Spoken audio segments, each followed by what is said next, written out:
పేట్ల అలక్య అనే మా చెల్లెను జూకిని శ్రీకాంత్ అనే ఒక కిరాతకుడు ప్రేమ పేరుతో వేధించి 3 సంవత్సరాల నుంచి వెంబడబడి నన్ను ప్రేమించు లేకుంటే నేను చంపేస్తానని చెప్పి బెదిరించి మా చెల్లెకి ఇష్టం లేకుండా కానీ వెంటబడి ఇదైతే కుల సమక్షంలో మేము మాట్లాడితే ఇంకోసారి జోలికి రావాలని ఒప్పుకున్నాడు. ఆ తర్వాత మా చెల్లెకు సంబంధాలు చూసి ఎంగేజ్మెంట్ అయిన తర్వాత ఆ ఎంగేజ్మెంట్ ఎవరితోనైతే అయిందో ఆ అబ్బాయిని చంపేస్తానని బెదిరించి ఆ సంబంధాన్ని క్యాన్సల్ చేసిన సందర్భాలు ఉన్నాయి.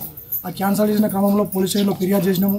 అప్పుడు ఫిర్యాదు చేస్తే కౌన్సిలింగ్ ఇచ్చి ఇంకోసారి ఇలాంటి అలా జోలికి వెళ్ళొద్దని చెప్పి పోలీస్ సమక్షంలో ఒప్పుకున్న తర్వాత అది మనసులో పెట్టుకొని కక్ష కట్టి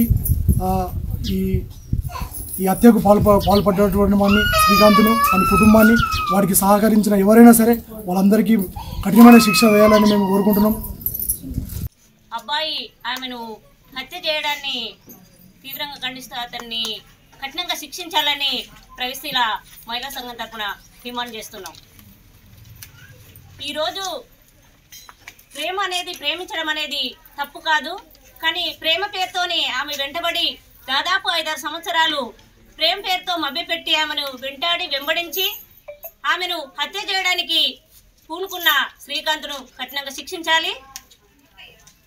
కులంలో కూడా ఆయనను నాకు వద్దు అని ఆమె నిరాకరించింది.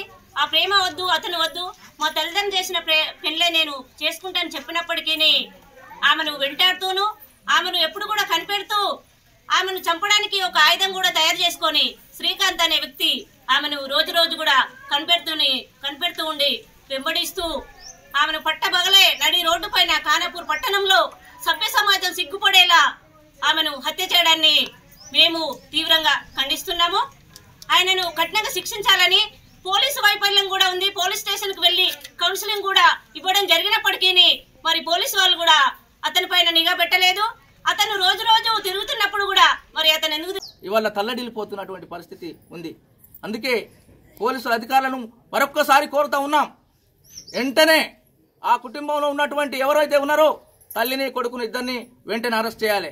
అదేవిధంగా ఎన్నుకున్నటువంటి ప్రోత్సహించినటువంటి ఆయన దోస్తులకు సంబంధించినటువంటిది ఎవరున్నా సరే బయటకు తీసి వాళ్ళని కూడా అరెస్ట్ చేసి కఠినంగా